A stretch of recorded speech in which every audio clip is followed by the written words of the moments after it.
Olá, queridos, que a graça e a paz mais uma vez seja em seu viver. Hoje nós vamos falar sobre as fases do Apocalipse, ou alguns escritores chegam a mencionar 5 fases pela qual passou o Apocalipse antes de chegar até nós.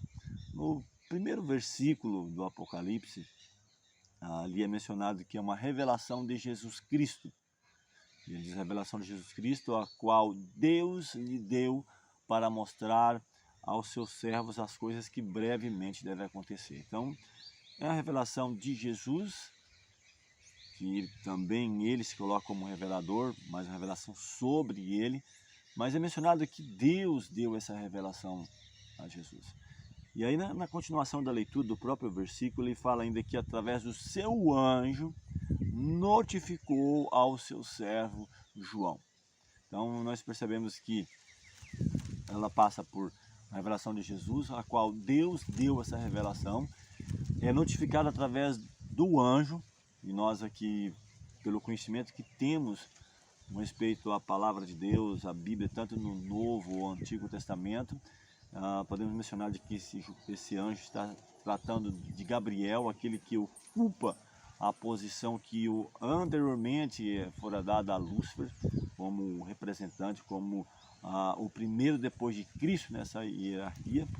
E se nós olharmos todo o contexto, como mencionamos aqui, o próprio livro de Daniel, quando Cristo, que em alguns momentos é chamado de também anjo do Senhor, ou Miguel, quando está em combate, quando Cristo não está diretamente como comandante, Gabriel, ele se apresenta. Até mesmo para trazer a mensagem do nascimento de João Batista, do próprio Cristo, na ressurreição de Cristo, é Gabriel que se apresenta. Então, revelação de Jesus, a qual Deus lhe deu, através do seu anjo, notifica a João. João, ele recebe essa mensagem, recebe essa visão. Nós até falamos em outros estudos que naquele contexto de ilhado, isolado ali na ilha de Patmos, quem sabe com questionamentos, com perguntas. E então, nesse contexto, o Senhor aparece, o Senhor glorificado, Cristo glorificado, e traz para ele essa maravilhosa revelação do Apocalipse, no contexto daquilo que havia acontecido, que estava acontecendo e que ainda iria acontecer. E ele diz aqui, vezes escreve em livro e envia então as 7 igrejas na Ásia, que eram realmente de fato as igrejas que existiam, que tinham suas características peculiares. Vamos falar sobre isso nesses estudos iniciais. Nós estamos fazendo uma introdução geral do livro, como nós já falamos aqui nos estudos anteriores. Apocalipse, mistério e revelação, o personagem central. Falamos sobre promessas ao vencedor. Falamos também sobre quem são os bem-aventurados, os felizes, a mensagem do Apocalipse. E hoje falando sobre as fases pela qual ele passa até chegar até nós, a termos acesso a essa revelação, a essa mensagem. No próprio capítulo 1, versículo 3, falei sobre isso também no último estudo, falando que é bem-aventurado aquele que lê, aquele que ouve as palavras da profecia, aqueles que guardam as coisas nela escritas, porque o tempo está próximo. Então, falando que a importância de nós meditarmos, pesquisarmos no que está escrito no Apocalipse. Quando nós olhamos para a parte inicial do livro, onde fala sobre a revelação de Jesus Cristo, tem até mesmo o escritor Uri Smith, que ele faz um comentário sobre esse ponto em específico que eu quero compartilhar com você, que diz o seguinte: o conteúdo, falando sobre a fonte de tudo, diz mais o conteúdo deste livro, ou seja, do Apocalipse, ele emana de uma fonte ainda mais elevada. Diz que não é apenas a revelação de Jesus Cristo, mas a revelação que Deus lhe deu. A sua origem, no caso, é em primeiro lugar a grande fonte de toda a sabedoria e verdade. Deus, o Pai, aquele que é considerado ou chamado como o incriado, existente por si mesmo, soberano. E ele fala mais ainda, e ele comunica a Jesus Cristo, o Filho, não simplesmente quando nasceu aqui, como alguns, até mesmo teólogos, colocam no plano da redenção, mas filho do seu amor, filho da eternidade, porque ao contrário, não poderia estar bem definido a mensagem, né, que João 3,16, que Deus amou o mundo de tal maneira que deu o seu Filho unigênito. Então, se ele deu ao seu Filho unigênito, ele era filho ao ele fazer isso. Então, não é simplesmente algo didático para a nossa compreensão. E ele menciona ainda que Cristo enviou-a por seu anjo ao seu servo João. Por isso nós mencionamos, e ele faz menção a isso, ele é autoridade no assunto, é escritor, um dos primeiros do nosso conhecimento a escrever sobre essa mensagem. É claro que tiveram outros também, até falei quando trabalhava as profecias de Daniel, sobre outros escritores, né, que escreveram sobre isso. Um deles foi Isaac Newton. Ele escreve também considerações sobre Daniel e Apocalipse. Mas no nosso contexto, essa pessoa aqui, Uri Smith, é uma autoridade. Quero fazer também um comentário do livro Desejar a Todas as Nações, falando sobre o Deus conosco. Falei também sobre esse tema quando eu trabalhava os evangelhos, no caso, o Desejar a Todas as Nações, quem é essa pessoa? No caso, o próprio Cristo.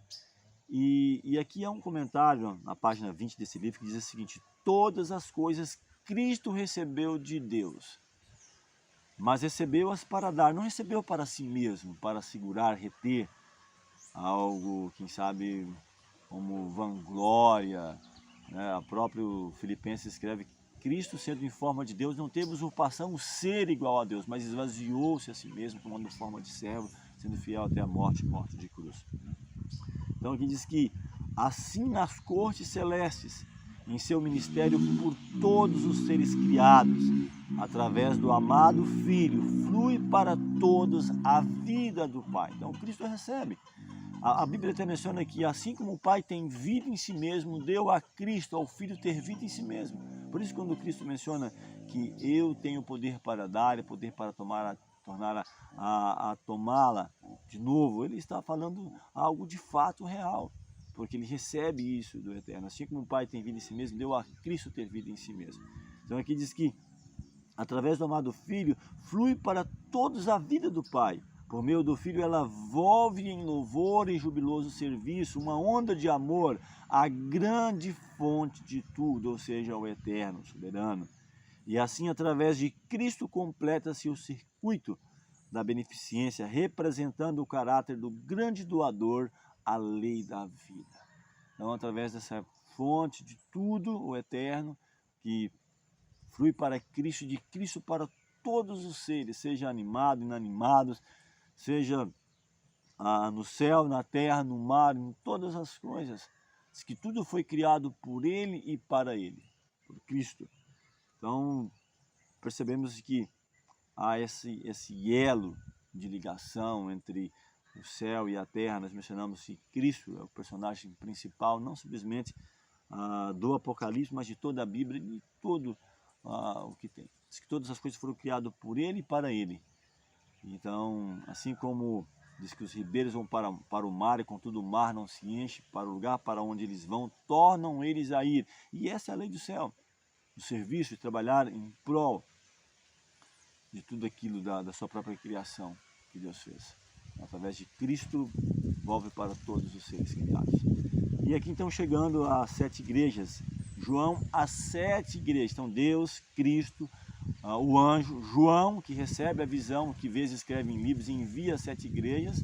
E ele fala: João, as 7 igrejas que estão na Ásia, graça e paz seja convosco da parte daquele que é, que era, que há de vir, dos 7 espíritos que estão diante do seu trono, e da parte de Jesus Cristo, que é a fiel testemunha, o primogênito entre os mortos, o príncipe dos reis da terra, aquele que nos amou e em seu sangue nos lavou dos nossos pecados. Então é importante entender isso. Por onde passa, quais as fases, Deus, Cristo, o anjo, João, e agora essa mensagem é sintetizada, escrita em um livro enviado às 7 igrejas na Ásia, que existiam ali de fato, mas também vamos entrar em breve no estudo no contexto histórico, profético, onde veremos também as 7 fases, 7 períodos, desde a fundação da igreja, onde grande parte de teólogos entende dessa maneira, aplica também que ela não é uma mensagem restrita simplesmente ao contexto literal. Claro que tinha uma simbologia, tinha características próprias de cada período, de cada igreja, mas também características no desenrolar da história da igreja, desde a fundação dela, da vida de Cristo em glória e majestade. Falando sobre ainda os 7 espíritos, falei brevemente, mas há uma mensagem em Isaías 11, versículo 1 e 2, que diz que brotará um rebento do tronco de Jessé, e diz que das suas raízes um renovo frutificará, e diz que repousará sobre ele o Espírito do Senhor, o Espírito de sabedoria, de entendimento, o Espírito de conselho, de fortaleza, o Espírito de conhecimento e de temor do Senhor. A palavra 7, ela quer dizer plenitude, perfeição, algo que nos remete ao próprio ciclo, né, da criação e do seu Criador.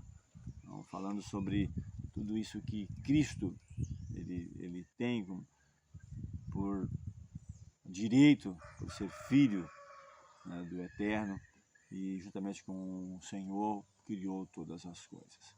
Agora, o que Cristo nos fez? Eu falei brevemente, mas quero trazer de novo esse pensamento. Apocalipse 1, versículo 6, diz que ele nos fez reis e sacerdotes para Deus e seu Pai. A ele glória e poder para todos sempre. Amém. Então ele nos dá o privilégio de ser chamados reis e sacerdotes, ministrar, de poder falar da palavra de Deus. E assim ele prossegue, fala também sobre a própria volta de Cristo, Apocalipse 1,7, que vem com as nuvens, todo o olho verá, perfazendo aí as fases, né, do Apocalipse, falando que ele é o alfa, o ômega, o princípio e o fim, diz o Senhor, que é, que era e que há de vir, o Todo-Poderoso. Apocalipse 1, versículo 8. Nós falamos também sobre o contexto, inicialmente, onde foi escrito o Apocalipse, na ilha de Patmos, e João se identifica como nosso irmão, como companheiro na aflição, na tribulação, no reino. Ele diz que estava na ilha de Patmos por causa da palavra de Deus, ou por defender a palavra de Deus, por querer ser fiel aos princípios da palavra de Deus, e também pelo testemunho de Jesus Cristo. Apocalipse 1,9 fala sobre isso. E então ele menciona que ele foi arrebatado em espírito no dia do Senhor, e houve uma voz como trombeta falando que aquilo que ele estava vendo era para escrever e enviar as 7 igrejas que estavam na Ásia. Aqui, Apocalipse 1, 19 e 20 ainda fala: escreve as coisas que tem visto, as que são e as que depois destas hão de acontecer. Falando sobre o mistério das 7 estrelas, versículo 20, diz assim: o mistério das 7 estrelas que viste na minha destra, na minha direita, e dos 7 castiçais de ouro. As 7 estrelas são os anjos das 7 igrejas, e os 7 castiçais que viste são as 7 igrejas. Apocalipse capítulo 1, 19 a 20. Então, falando sobre 7 igrejas, uma linguagem, uma figura de linguagem, 7 igrejas, 7 anjos, e de que viu um como filho do homem a estar a passear ou acompanhar o desenrolar de cada uma dessas mensagens no contexto histórico e também no seu contexto profético. Nosso próximo estudo, nós vamos estar trabalhando sobre algo muito importante, que é regras de interpretação. Vamos falar sobre regras de interpretação 1 e 2, provavelmente ficaria um pouco extenso falar dela em um tema só, e depois os símbolos do Apocalipse, para então entrarmos no contexto histórico e profético dessas mensagens. Que o Senhor o abençoe ricamente. Próximo tema, ou próximos temas, falando sobre regras de interpretação. Vamos falar com o Senhor neste momento. Eterno Deus, amorável Pai, graças te rendemos pelo teu cuidado e proteção, pelas vitórias alcançadas. Rogamos a unção do teu Santo Espírito, para que cada dia possamos glorificar e honrar o teu Santo Nome. Tua paz e tua graça.